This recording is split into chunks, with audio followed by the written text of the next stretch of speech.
الحمد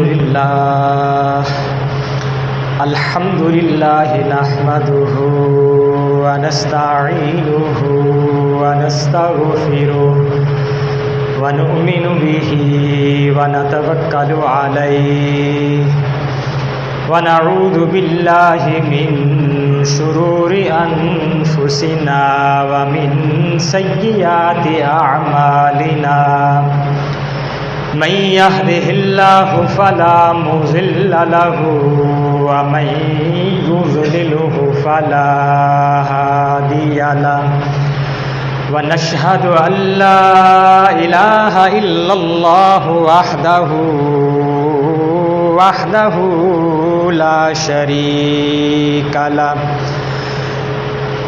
لا شريك له ولا نظير له ولا مشير له ولا معين له ونشهد أن سيدنا وسندنا وحبيبنا وشفيعنا ومحبوبنا محمدا عبده ورسوله أما بعد فأعوذ بالله من الشيطان الرجيم بسم الله الرحمن الرحيم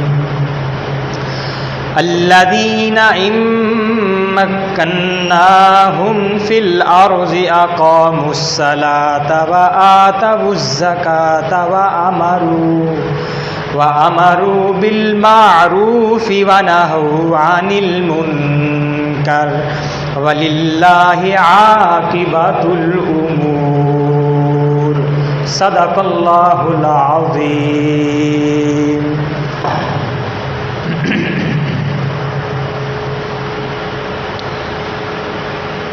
محترم بزرگوں، بھائیوں،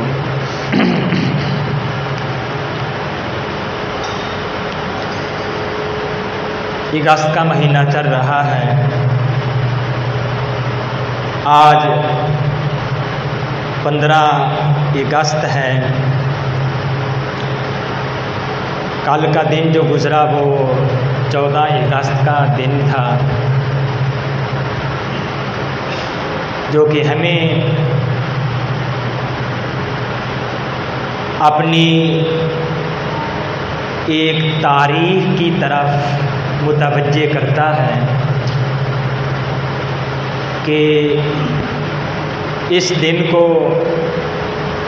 اللہ تعالی نے ہمیں یہ پیارا عزیز وطن ملک پاکستان عطا فرمایا. پچھلے جمعہ بھی میں نے آپ کے سامنے اس حوالے سے کچھ بات کی تھی. اس میں میں نے آپ کو یہ بتایا تھا کہ پاکستان کے بنانے میں علماء کرام کا بہت زیادہ کردار ہے. آج ذرا اور میرا موضوع ہوگا اسی پاکستان کے متعلق. سب سے پہلی بات، اللہ نے ہمیں یہ ایک ریاست عطا فرمائی تو اللہ کا شکر ادا کریں. یہ شکر ادا کرنا ضروری ہے. لَإِن شَكَرْتُمْ لَأَزِيدَنَّكُمْ، اللہ کا فرمان ہے کہ اگر تم میرا شکر ادا کرو گے تو میں تمہیں اور زیادہ نعمتیں عطا کروں گا. اس لیے ایک تو یہ بات کہ اللہ کا شکر ادا کریں، اور دوسری چیز ہے عاجزی اختیار کریں، تواضع اختیار کریں. تکبر سے اپنے آپ کو ہم محفوظ رکھیں. نبی کریم صلی اللہ علیہ وآلہ وسلم جب مکہ مکرمہ فتح کرتے ہیں، جب مکہ مکرمہ میں داخل ہوتے ہیں، اونٹنی پر سوار ہیں، اپنے سر کو جھکا کر جا رہے ہیں. بڑی عاجزی کے ساتھ مکہ مکرمہ میں داخل ہو رہے ہیں، تو ایک یہ بھی ہمیں حکم ہے کہ عاجزی اختیار کریں، اللہ کا شکر ادا کریں اور عاجزی تواضع اختیار کریں، تکبر سے اپنے آپ کو محفوظ رکھیں۔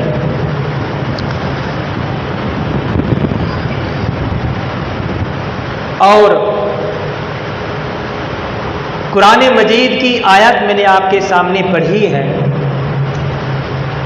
اللہ کا فرمان ہے الذین امکناہم فی الارض، کہ میرے بندے جو ہیں یہ وہ ہیں کہ اگر میں ان کو زمین میں ملک اقتدار عطا کروں، حکومت دے دوں، اقتدار دے دوں، تو میرے بندے جو ہوتے ہیں اقتدار حاصل کرنے کے بعد وہ اقام الصلاۃ، نماز کو قائم کرتے ہیں۔ یہ قرآن مجید کی آیات کا ترجمہ میں آپ کے سامنے عرض کر رہا ہوں۔ اللہ تعالیٰ فرما رہے میرے بندوں کا یہ کام ہے کہ جب میں ان کو ملک دیتا ہوں، کوئی ریاست عطا کرتا ہوں، زمین میں جگہ دیتا ہوں، حکومت دیتا ہوں، اقتدار دیتا ہوں، تو ان کا سب سے پہلا کام یہ ہوتا ہے اقام الصلاۃ، نماز کو قائم کرتے ہیں۔ حضرت عمر فاروق رضی اللہ تعالیٰ عنہ جب خلیفہ تھے تو سارے گورنروں کو، وزراء کو خط لکھا تھا کہ دیکھو نماز میں مجھے سستی قبول نہیں ہے، اس لیے کہ جو آدمی نماز میں غفلت کرے گا، نماز میں سستی کرے گا، وہ باقی جو امور ہیں دنیا کے ہوں دین کے ہوں، ان امور کے اندر بھی، ان معاملات کے اندر بھی وہ غفلت کرے گا، سستی سے کام لے گا، اس لیے نماز میں مجھے کوتاہی قابل قبول نہیں ہے۔ تو اللہ کے بندوں کا پہلا کام اقام الصلاۃ، نماز کو قائم کرنا، اور فرمایا دوسرا ان کا کام یہ ہے وہ آتا وہ زکات، کہ وہ زکات کو ادا کرتے ہیں۔ اس لیے جو صاحب وسعت ہیں، صاحب نصاب ہیں، جن کو اللہ نے مال و دولت سے نوازا ہے، شریعت کی طرف سے ان پر یہ حکم فرض ہے کہ وہ زکات ادا کریں، تو اللہ کے بندوں کا ایک یہ بھی عمل ہے کہ وہ زکات ادا کرتے ہیں۔ اور فرمایا دوسرا ان کا عمل یہ ہے، کام یہ ہے کہ وَأَمَرُوا بِالْمَعْرُوفِ، نیکی کا کام، نیکی کا حکم کرتے ہیں، لوگوں کو نیکی کا، اچھے اعمال کرنے کا حکم کرتے رہتے ہیں۔ دوسری جگہ پر قرآن مجید میں اللہ کا فرمان ہے کنتم خیر امت، تم بہترین امت ہو۔ امت محمد کو یہ کہا جا رہا ہے صلی اللہ علیہ وآلہ وسلم، ہمیں یہ کہا جا رہا ہے کہ تم بہترین امت ہو۔ کیوں؟ اخرجت للناس، تمہیں انبیاء کا کام سونپا گیا ہے۔ انبیاء کا کام کیا تھا؟ وہ یہی تبلیغ کرنا، امر بالمعروف کرنا، لوگوں کو اچھی باتوں کا حکم دینا، نماز کا حکم دینا، زکوٰۃ کا حکم دینا، روزوں کا حکم دینا، اچھے اعمال کا حکم دینا، یہ انبیاء کا کام تھا۔ انبیاء کا سلسلہ نبی کریم صلی اللہ علیہ وسلم پر چونکہ ختم ہو گیا، آپ آخری نبی ہیں، اب یہ نبیوں والا کام اس امت کو دیا گیا، جو کہ یہ ختم نبوت کی دلیل ہے کہ اب یہ کام نبیوں والا اب یہ امت کرے گی، اس لیے اس کو بہترین خیر امت کہا گیا، سب سے بہترین امت، سب سے خیر والی امت، کہ یہ لوگوں کو اچھی باتوں کا حکم کرتے ہیں۔ تو یہ انبیاء کا کام ہے، اور لوگوں کو برائی سے روکنا یہ انبیاء کا کام ہے۔ اس لیے میں یہ بھی عرض کر دوں، تبلیغی جماعت والے جو ہوتے ہیں یہ کوئی جماعت نہیں ہے، یہ ہم سب کا وہ کام کر رہے ہیں، انبیاء کا کام کر رہے ہیں، اس لیے ان کی بات سننی چاہیے، اچھی لگے بات لینی چاہیے، وہ چاہے جس مسئلہ کے ساتھ بھی ان کا تعلق ہو، جس سے بھی ہمیں اچھی بات ملے اس کو لینا چاہیے۔ تو ایک یہ ان کا کام ہے، اللہ فرما رہے ہیں وَأَمَرُوا بِالْمَعْرُوفِ وَنَهَوْا عَنِ الْمُنكَرِ، کہ یہ اچھی باتوں کا حکم کرتے ہیں اور برائیوں سے لوگوں کو روکتے ہیں۔